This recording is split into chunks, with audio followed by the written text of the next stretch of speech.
Islam fixes a lot of the problems that men are currently facing. The problems we're discussing on this show, Islam fixes all of them, right? That's the first thing about Islam.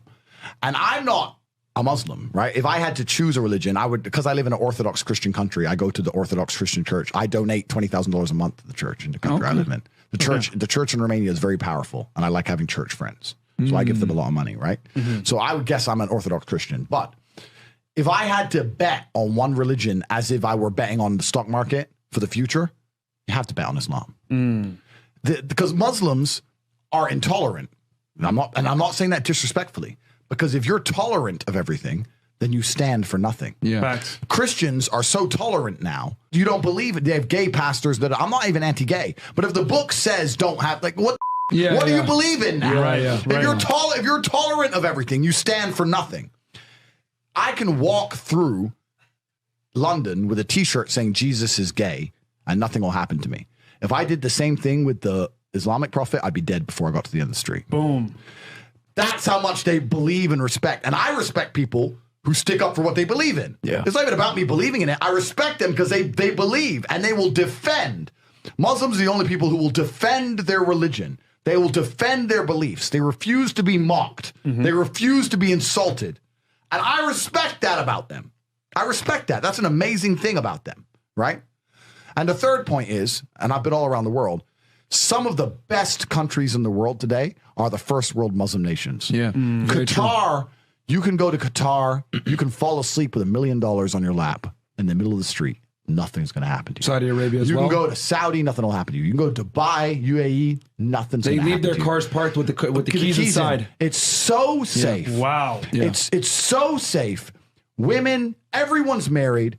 Every woman obeys her husband. Every single woman has 4, 5, 6 kids. Big families. All the things we're talking about, all the problems we have here, right? They've got none of that. None of it. Because of Islam. Islam keeps society in the role where women obey their man.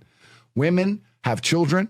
Women have big families. Women are exceptionally happy to do so. Before some Western girl comes in here and runs her mouth, the Islamic women are happier than any you're going to see in the club tonight. They're very true. They're happy. Society is functioning. Their population is growing because in most Western countries, the population is declining. Tim Cass was talking about it today. I was talking. We were Two people have one kid. Doesn't work. Doesn't work, right? 2 people need to have 3.1 kids because people die, right? People die prematurely, blah, blah, blah, blah. So we have population problems in the West. They have none of the population problems. Society is functioning. And that's what society is. Society starts at the smallest possible group. You have families, and families make a street, and that street makes a village, and that village makes a town, that town makes a city, and that city makes a country. So if it's broken at the very fundamental level, if its family level's broken, then it's broken the whole way up. Yep. And that's what's happened in the West. And the first world Islamic countries have none of those problems.